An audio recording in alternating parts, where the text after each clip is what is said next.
The story begins with Haruto, a young man whose parents' divorce forces him to separate from his childhood friend Miharu. So he promises he will return to marry her. However, while being a 20-year-old university student, a tragedy strikes, as Haruto dies in a bus accident. In another world, Ryo, a boy from the slums with a mission to avenge his mother's death, awakens from a nightmare filled with Haruto's memories. He encounters Celia, Christina, Rowena, and Vanessa, who seem to be royals on a mission to find a missing girl.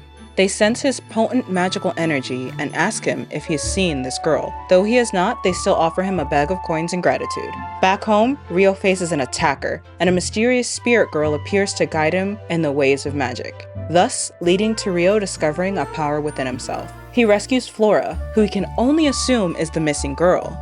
But I guess there's no such thing as a good deed, because Ryo is taken back to the capital, interrogated, and beaten for being a suspect in Flora's kidnapping. Turns out, Flora is a princess of the kingdom of Bertram. Luckily, they're able to find the actual kidnapper, but he mysteriously dies as an onlooker crushes a red crystal. Due to the misunderstanding, the king grants Ryo a scholarship to attend the Bertram Royal Academy. At the academy, Ryo excels academically and in combat, mainly because of Haruto's college academics and combat training in his life. He even ties with Christina, the top academic student, and is noticed by the Master of Weapons for his combat skills. Sadly, this leads to rivals like Alphonse and discrimination from other royals for being a peasant. Despite this, Ryo and Celia become friends. The same Celia who graduated the academy at a very young age and happens to be one of Ryo's professors, even though she's only 1 year older than Ryo. During the academy's tournament, Ryo defeats Charles, and let's not forget, he was the same knight that decided to torture him. Justice was served.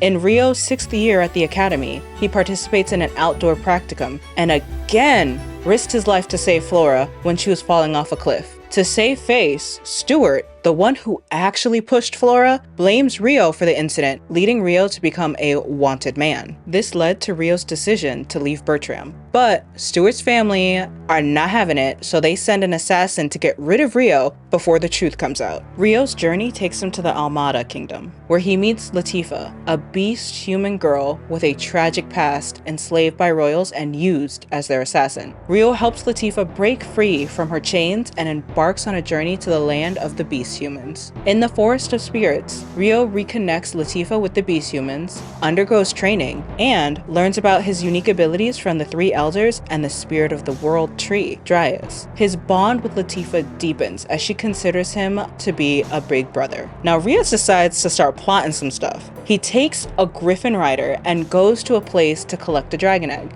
uses that griffin rider and the egg as a decoy, goes to another location alone to collect a plethora of these dragon-like eggs. Then, when he decides he's collected as many eggs as he could, he crushes a red crystal to kill the griffin rider, a red crystal that is oddly similar to the one that was used to kill Flora's kidnapper. After helping the forest from an attack of a wyvern whose egg was among those stolen by Riaz, the elders considered Ryo a friend of the forest and gift him meds, a sword, and a space-time cache that can kind of help him store things in like another dimension and travel lighter. Ryo then travels to his mother's village in the Yagama region. This led to the reveal of his royal lineage, leading him to meet his grandparents, who want him to duel the best swordsman, Goki, before continuing on his journey of avenging his mother's death. Now the one who his anger is directed at is Lucius, one of the guards that his father worked with, killed Ryo's mother in front of him when he was 5 years old.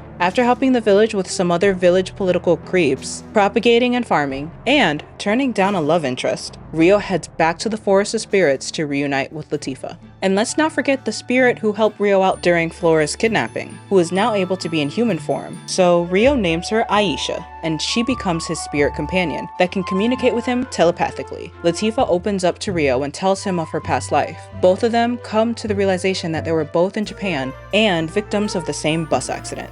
This time, when Ryo leaves the forest, the elders gift him a home that he can put in his space-time cache, a teleportation stone that will allow him to travel to the Forest of Spirits, and a magical earring that will change the color of his hair, since he's still a wanted man. Ryo decides to go back to the research facility at the capital to see how Celia's doing. Ryo learns of the arranged marriage between Celia and Charles, as well as the fleeing of Flora and her father, the king, leaving behind his eldest daughter Christina, leading to Charles gaining power.